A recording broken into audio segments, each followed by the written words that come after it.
Muito boa noite, é um imenso prazer estar aqui com vocês por vários motivos óbvios. Primeiro, que eu fiz parte muitas vezes desse café filosófico. É um café que ajudou a definir uma parte da minha carreira. É um serviço extraordinário da CPFL, fazer pessoas em larga escala discutirem temas. É uma noite especial de comemoração dos 15 anos. Também porque essa noite ocorre aqui, onde uma grande parte da minha felicidade como morador dessa cidade já ocorreu. Desde o primeiro concerto nessa sala, eu venho regularmente e todas as vezes que posso eu sou muito feliz aqui. É uma noite especial por isso, é uma noite também especial porque, obviamente, hoje é aniversário de Shakespeare, e de nascimento e morte, e é uma experiência de vida, essa experiência de público. Isso é assédio. Obrigado. É uma experiência muito boa e muito bonita, que recém-abertos, os tickets, eles esgotaram tão rapidamente. E eu volto a dizer o que eu disse ontem em São José dos Campos, uma plateia de 5.000 pessoas, em uma praça. O Brasil, que lota uma sala para ouvir um professor falar de outro professor, eu falando de um grande pensador, que é o Bauman, é um Brasil que vale a pena, é um Brasil que eu acredito, é um Brasil que tem futuro. Quando numa noite de segunda-feira, em um lugar lindo, mas cercado de cenas um pouco menos bonitas, as pessoas lotam essa sala, não para aquilo que tradicionalmente se lota e que é bom também, cantores e outros, mas lotam uma sala para ouvirem ideias em uma noite de segunda-feira. Então, tudo isso converge para que eu repita a frase do Fausto para Mefisto: esse é o momento que pode parar, esse é o momento que eu sinto perfeito, esse é o momento que eu sou feliz, dando aula há 37 anos, estando em São Paulo há 31 anos. Este é o modelo que realmente me enche de esperança, de novo, né? De novo. Não tem limites aqui. E este é um momento especial. E eu preciso agradecer, antes de passar a fala, a muitas pessoas. Primeiro a CPFL, que foi extremamente generosa comigo desde o início, valorizou, investiu em mim em vários sentidos. A TV Cultura, da qual sou também apresentador de jornal e que penso muito sobre o modelo da TV Cultura, especialmente o jornalismo plural, múltiplo. Agradecer ao meu amigo aqui presente, professor José Alves, curador desse módulo com tantas pessoas tão importantes. Agradecer a minha equipe que está por detrás disso, a equipe da Kratos, Igor, Luciana, Patrícia e Fabiana, que são o poder organizador por detrás da minha presença aqui. Acima de tudo, e do fundo do coração, agradecer a vocês que lotam essa sala. Agradecer a vocês que acreditam na possibilidade do debate, que escaparam da polarização quase obsessiva que nós vivemos, que decidiram estar presentes, pensar, e que têm dúvidas plausíveis, dúvidas possíveis. Vocês vieram aqui e eu gostaria de oferecer exatamente o que eu posso oferecer, uma visão parcial, de alguém que leu alguma coisa e não leu outras, uma visão subjetiva, e para que vocês ao saírem daqui digam: essa ideia eu adorei, ou digam: essa ideia eu acho um pouco complicada, ou outros digam: essa ideia é um horror, eu acho um absurdo. É isso que eu quero. Eu não quero minions, eu não quero gente seguindo um guru, eu não sou meu malvado favorito, eu não quero ninguém seguindo ou simplesmente... Foi-se aqui, foi-se o som. Alô, foi-se, voltou? Não, pronto, voltou. Pronto. Testado dezenas de vezes antes. E se chama Lei de Murphy. Não, ainda não, voltou. Bem, acima de tudo, é impossível não amar o que eu tenho o privilégio de ter à minha frente. A Sala São Paulo, um espaço tão nobre, um espaço tão extraordinário dessa cidade, com tão poucos espaços que sejam acolhedores de cultura. A Sala São Paulo, aqui lotada, nessa noite, não me deixa desanimar, não me deixa deixar de pensar que este país talvez não valha a pena pelos seus dirigentes, mas certamente vale a pena pelo seu público, pelo seu povo, pelas pessoas dessa sociedade que, como eu e como vocês, trabalham, acordam cedo, trabalham e no fim do mês vão entregar imposto de renda com uma raiva profunda no fim desse mês. Estes somos nós. O diálogo que eu discuti com meu colega e curador, José Alves, era o diálogo da segurança e do efêmero. Era um diálogo voltado a uma reflexão sobre um autor que desde muito cedo eu acompanhei, o polonês Zygmunt Bauman, polonês nascido em 1925 e falecido há pouco tempo, em 2017, com 92 anos incompletos. Completaria só em novembro, morreu em janeiro, mas um homem que manteve até o final uma lucidez extraordinária. Um homem que não teve perda de memória, atravessou tragédias de câncer da esposa, problemas de saúde da filha, e um homem que atravessou tragédias históricas do século XX, por exemplo, o Holocausto judaico, o totalitarismo soviético, no qual ele esteve engajado durante algum tempo, e finalmente chegou a acompanhar a revolução da internet. E ao contrário de todas as pessoas maduras como eu, Zygmunt Bauman sempre foi atualizado, crítico da internet, mas nunca deixou de explorar Instagram, nunca deixou de explorar Face. E ele acompanhou tudo isso. Em alguns livros ele cita o MSN, em alguns livros ele cita o Orkut. E lentamente, especialmente já no século XXI, ele cita aquelas referências que nos caracterizam hoje. Bauman tem uma trajetória interessante, porque ele começa como um militante da resistência contra o fascismo, luta no exército polonês de resistência à barbárie nazista, e por muito tempo considera que a presença soviética é uma presença libertadora. Lentamente ele foi percebendo que o abandono da ditadura nazista e a chegada da União Soviética não tinha sido libertadora. Enfrentou essa trajetória quase clássica de um intelectual de esquerda do século XX. Começou socialista, apesar de ele ter dito até o fim da vida que era socialista, mas começou socialista e pró-soviético. Foi se afastando da União Soviética à medida que fatos como a rebelião polonesa e húngara de 56, à medida que em 68 houve um expurgo universitário na Polônia, à medida que em 68 houve a Primavera de Praga, e acima de tudo, uma experiência muito dolorosa para ele, o pai dele se aproximou da embaixada de Israel em Varsóvia e foi preso, e ele também, por ter tentado emigrar para Israel, o pai dele, ele nunca fez essa trajetória. Logo, é um homem que foi revendo a ideia do socialismo histórico e chegou a acompanhar, pela sua longa vida, chegou a acompanhar a queda do Muro de Berlim, a glasnost, a perestroika e toda a transformação do socialismo histórico. Entre 53 e 66, ele lançou uma vasta quantidade de obras que eu confesso a vocês, com vergonha e humildade, que eu não li nenhuma. Porque todas essas obras, durante 13 anos, foram escritas em polonês, língua que eu não domino. Então, eu sempre imagino que ali esteja um tesouro extraordinário e que um dia eu poderia ler, mas não li nenhum. Visitou Israel brevemente e emigrou para Leeds, na Inglaterra. E lá em Leeds, a partir de 73, ele passou a produzir exclusivamente em inglês, com exceção de um artigo e de um texto já na década de 90, e foi se afastando da experiência do socialismo histórico, foi se afastando da sua própria Polônia, a quem voltou apenas algumas vezes, e foi se tornando cada vez mais crítico e amparado em um sucesso cada vez maior. Há um traço interessante, porque ele é um sociólogo formal, ele é um sociólogo de linguagem formal, de linguagem científica, mas desde um livro de 64, que já confessei a vocês, eu não li, pertence ao período de 13 anos de obras em polonês, ele lançou um texto chamado Sociologia Cotidiana. Esse texto fala para os poloneses como eles devem ver as coisas da sociedade ao andar na rua. Uma espécie de experiência socrática, de uma sociologia real, uma espécie de contato com as pessoas para que elas pudessem pensar a partir do real, pensar a partir dessa experiência, sem nunca ter perdido a característica do rigor conceitual, que é próprio de um sociólogo. Bauman queria, desde o início, ser entendido por mais gente.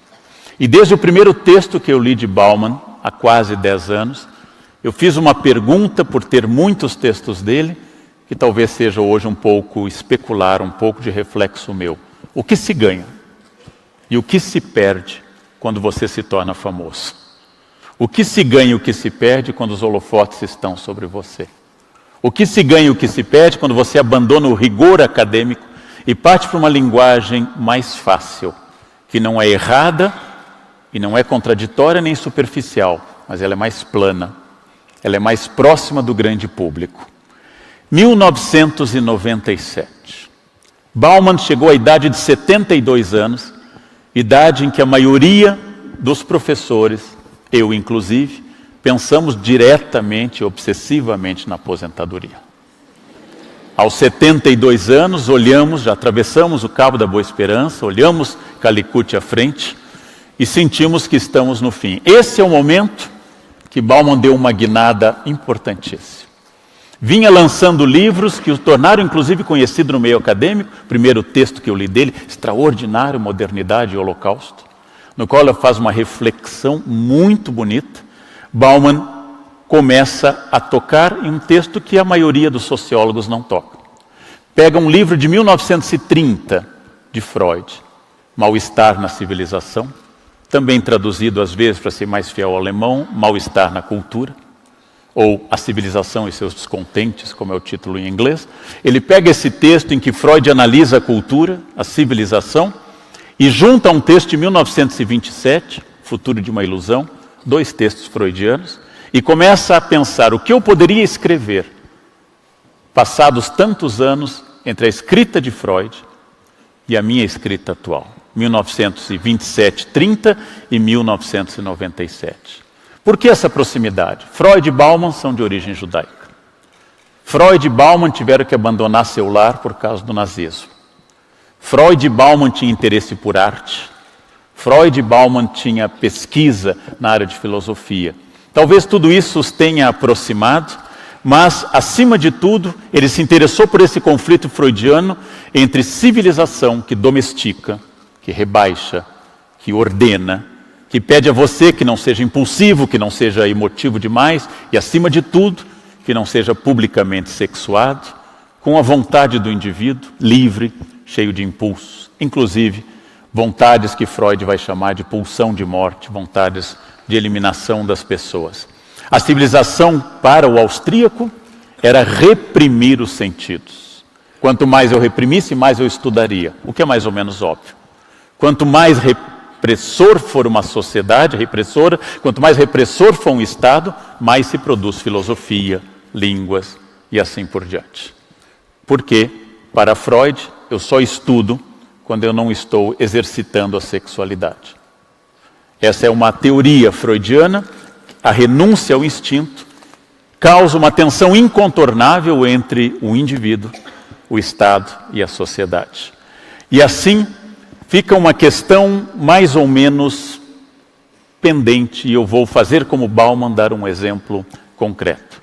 O que impede que algumas pessoas, especialmente as que estão mais à frente, realizem o desejo mais profundo da humanidade neste momento, o desejo mais institucional e sagrado, o desejo acima de todos os desejos, que é fazer uma selfie? O que impede que as pessoas mais próximas, tendo uma escada aqui, não se atirem no palco e venham fazer uma selfie? Máximo da civilização, ponto máximo do desenvolvimento humano, que é a selfie. Exatamente porque se vocês fizerem isso, o grupo vai condená-los, os amigos vão se envergonhar, haverá repressão, e eu, como pessoa educada, vou reprimir esse instinto. Esse choque entre o que eu desejo e o que a sociedade deseja é a tensão elementar e a tensão básica axial que move toda a cultura e toda a sociedade. A cultura é um ato repressivo. Os alemães usam muito Kultur, em alemão, os franceses usam muito Civilisation. A cultura é um ato repressivo. A ideia pessimista de Freud é uma reflexão importante. E precisamos retomar, então, o texto de 27. Quando Freud traça uma fascinante correspondência que vale sempre a pena ler, com seu amigo francês Roland, um especialista em literatura, poesia e mística, que viria a ganhar o prêmio Nobel, inclusive. Ele traça com Roland um debate, ele, Freud, ateu, com Roland quase místico, e o interesse deles por conhecimento faz com que surja um conceito que Freud atribui ao amigo, apesar de não dizer o nome, já que Freud diz, copiei esse conceito de um amigo. Mas o conceito é de Roland e o conceito se chama sentimento oceânico. Sentimento oceânico é fundamental em Freud, que significa o meu eu diluído no todo. O grande sonho de todas as pessoas, encontrarem uma religião, encontrarem um time de futebol, encontrarem uma torcida, encontrarem o seu eu diluído no todo, para que eu resolva de vez essa tensão entre o indivíduo e o grupo, entre o meu desejo e o desejo dos outros. Sentir-se um com o universo, diluir-se como uma gota no oceano. Esse é o grande sonho dos místicos. Esse é o grande sonho que Freud analisa como um processo no qual eu necessariamente quero perder a minha individualidade para evitar o atrito entre minha individualidade e o todo, o sentimento oceânico. Para Freud, a separação entre mim e o mundo é o nosso grande tema.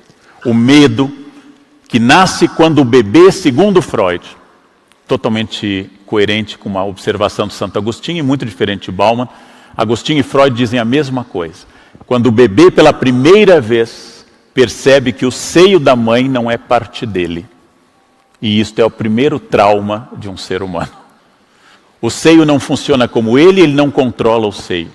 Segundo Freud, está nascendo aqui a individuação, está aqui o afastamento impossível de eu controlar, que é o afastamento entre mim e o outro.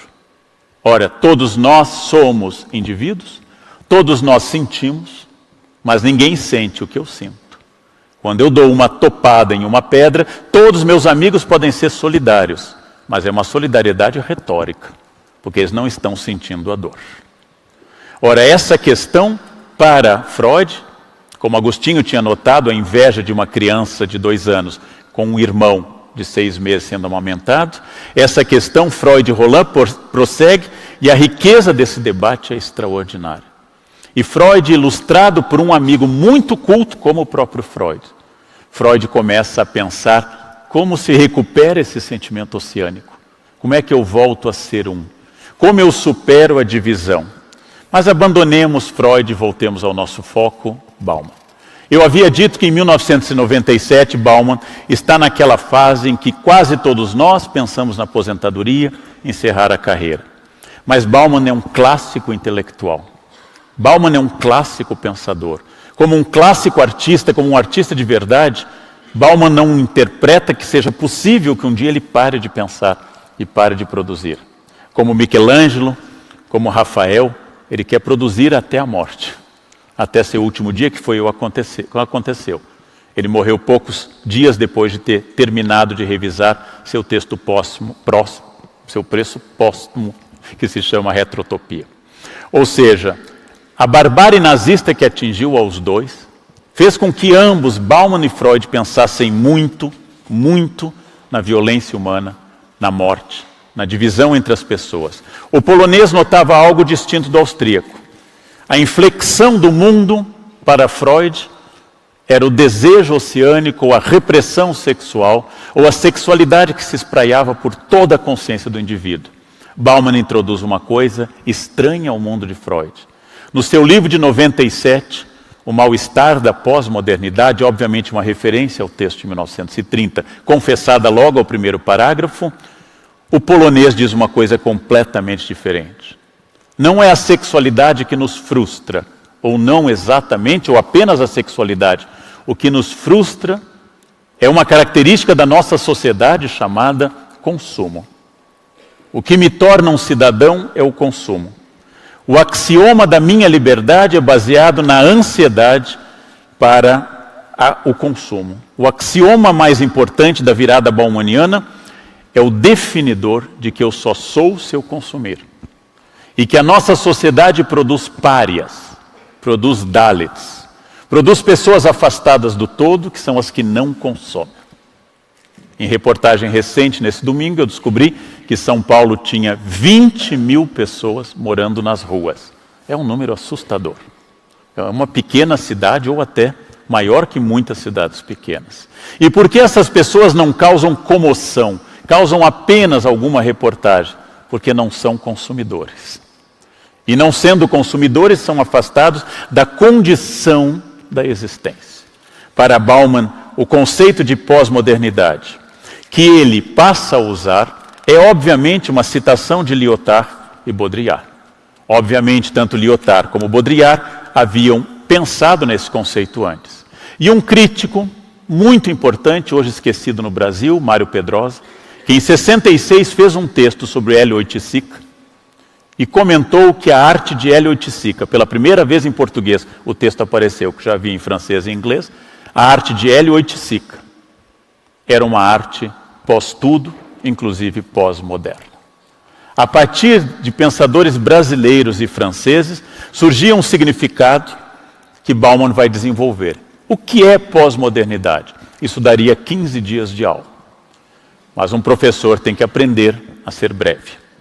A pós-modernidade, em primeiro lugar, significa a falência das metanarrativas amplas. O que significa isso? As metanarrativas são aquelas narrativas vastas, gerais, que dão sentido a todas as coisas que eu posso entender. Exemplo clássico, a Bíblia. Explica tudo de onde veio, tudo como está e tudo para onde vamos. A Bíblia não explica a história do povo judeu, ou a história dos primeiros cristãos. A Bíblia diz, no princípio Deus criou o céu e a terra. Não a minha terra, não a terra dos judeus, mas essa que nós habitamos. E no final, no Apocalipse, o último livro do Novo Testamento, a Bíblia encerra isso. E essas metanarrativas bíblicas tiveram concorrentes. A partir do século 17 e 18, o iluminismo. A partir do século 19, o marxismo. E a partir do século 19 e 20, o idealismo. Todas essas metanarrativas são universais. E nós passamos a viver o fim das narrativas de tipo metanarrativa. Não há mais explicações gerais. Faliram as narrativas que excedem as pessoas. As narrativas passam a ser curtas, tópicas, só tem valor para mim. Surge o indivíduo que rejeita a Bíblia, a Ilíada, a Odisseia. Surge o indivíduo que rejeita Shakespeare e diz, nada disso vale, eu penso diferente. Característica da pós-modernidade. A minha opinião é constituidora de sentido. O colapso da modernidade é o colapso da razão e a ascensão dessa manipulação dos signos, dessa capacidade de deslocar sentidos para o indivíduo, em narrativas cada vez mais passageiras, cada vez mais curtas. Em um livro que eu li na década de 80, dando aula, um pequeno livro da coleção Primeiros Passos da Brasiliense, Jair Ferreira dos Santos faz um textinho pequeno, mas extraordinário em densidade, no qual logo conta uma pequena piada, que talvez faça entender naquela época o que vinha a ser pós-modernidade. Naturalmente é piada de intelectual, naturalmente não tem graça nenhuma, mas é importante contar. Para Jair Ferreira dos Santos, no livro O que é Pós-Moderna, editora brasiliense, ele conta que uma mãe empurra um carrinho pela calçada e outra vem na mesma situação e elogia o bebê como manda a etiqueta. E diz, como é lindo o seu filho. E a mãe diz, precisa ver a foto dele em cores. Ora, no momento que eu estabeleço que a foto dele em cores, o simulacro, aquilo que está no lugar de, o signo manipulado, é superior ao bebê real, nesse momento, eu estou entrando na pós-modernidade. O abandono do concreto, do objetivo científico e geral, e o surgimento do simulacro. O fato que eu já notei dezenas de vezes, que se vocês estivessem aqui na minha frente e houvesse 2 telões voltados a vocês, na minha experiência, a maior parte das pessoas olharia para o telão.